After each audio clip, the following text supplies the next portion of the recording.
Hello बच्चों, let's read the question. An equilateral triangle ABC is cut from a thin solid sheet of wood. DEF are the midpoints of its sides as shown, and G is the center of the triangle. Okay, the moment of inertia of a triangle about an axis is passing through the G and perpendicular to the plane of the triangle is I naught. If the smaller triangle DEF is removed from ABC, the moment of inertia of the remaining figure about the same axis is I. Then you need to find out that I.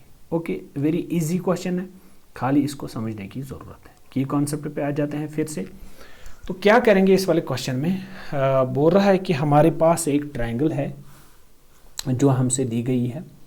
क्योंकि ये triangle जो है ये एक equilateral triangle है.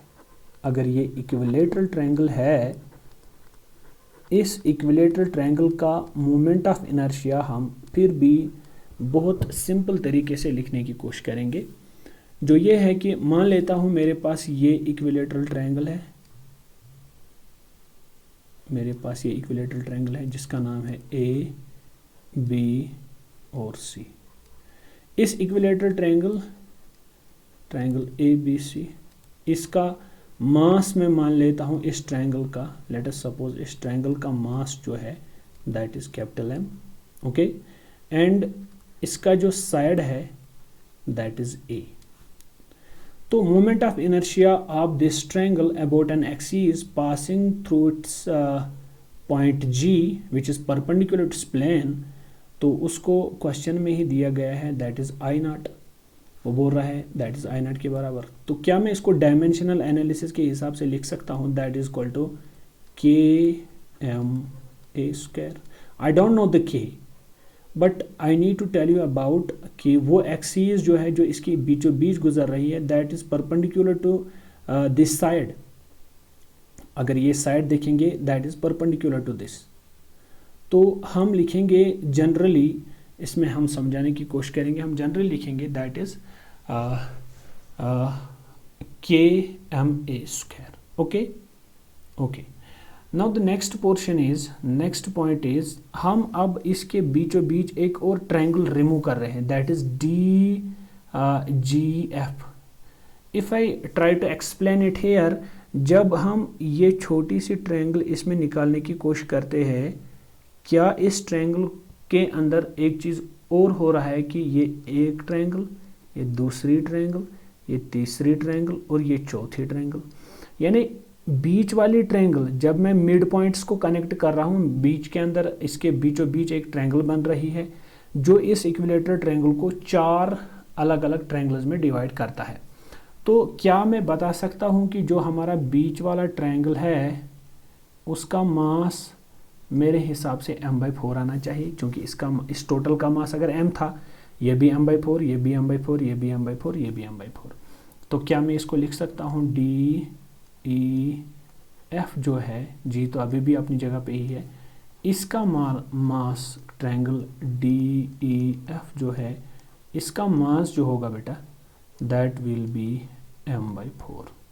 तो अगर मैं साइड की बात करूं, साइड की बात अगर मैं करूं, ये पूरा साइड ए था, ये तो a/2 बन गया, ये भी a/2 बन गया और ये भी a/2 बन गया. तो साइड जो है इसका, साइड तो इसका a/2 बन गया.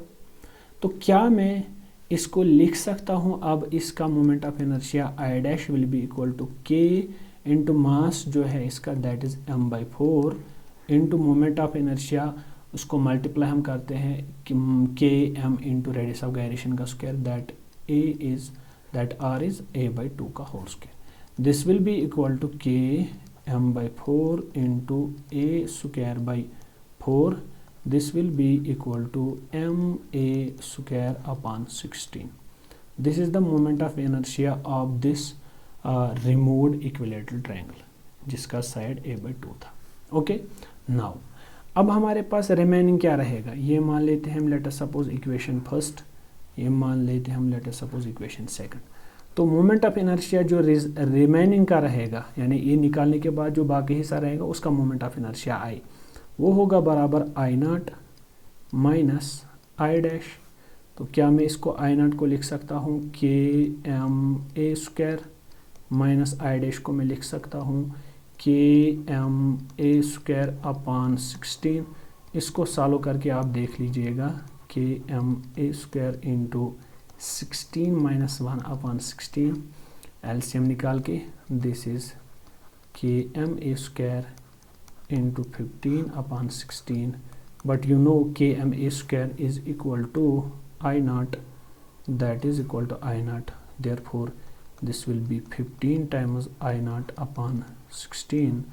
This will be the moment of inertia of the remaining part. Hope you got the answer of this question. Thank you.